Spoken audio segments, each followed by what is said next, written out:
How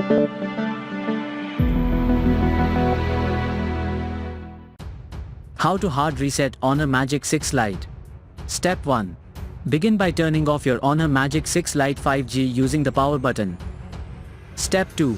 Connect your mobile phone to the computer using a USB cable and simultaneously press the power plus volume up keys until the Honor logo appears.